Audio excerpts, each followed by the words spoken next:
தேவனே நான் ஓமதண்டையில்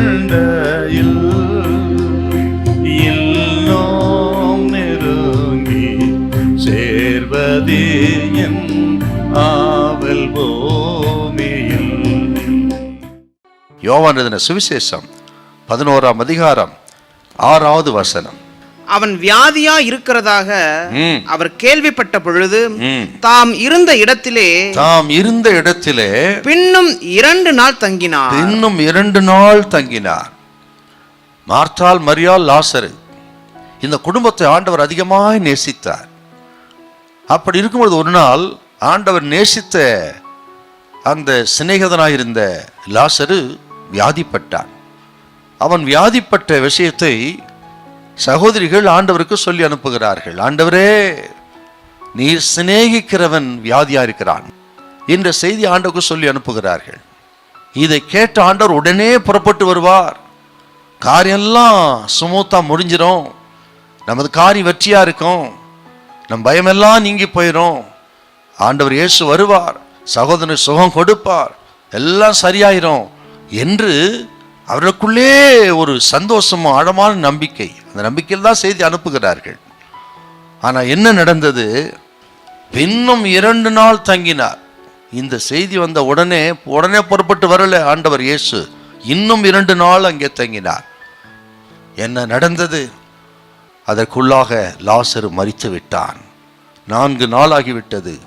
அடக்கமும் செய்து விட்டார்கள். ஆனால் கூட இந்த சகோதரிகள் அவர்கள் சோர்ந்து போகல.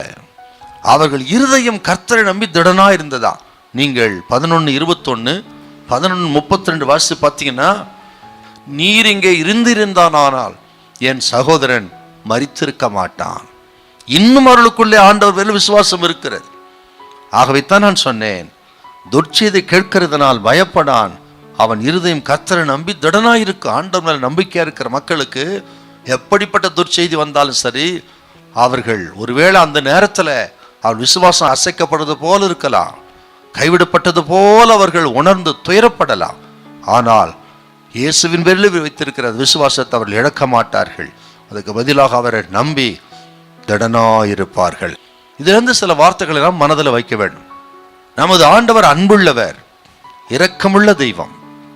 உடனே வந்து நமக்கு உதவி செய்வார், ஜபத்துக்கு பதில் கொடுப்பார், தூக்கி எடுப்பார், அற்புதம் செய்து அதிசயத்தை செய்து விடுவிப்பார் என்றெல்லாம் நினைக்கிறோம்.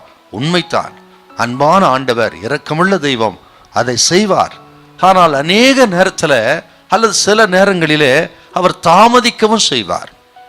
நம்ம நினைச்சது உடனே நடக்காது, உடனே ஜபம் கேட்கப்படாது, உடனே காரியங்களெல்லாம் தலைகளாக மாறிடாது. சில நேரங்களில் அன்புள்ள ஆண்டவர், இரக்கமுள்ள தெய்வம் தாமதம் பண்ணலாம். ஆனால் அவர் தாமதித்தாலும் நன்மைக்காகத்தான் தாமதிப்பார்.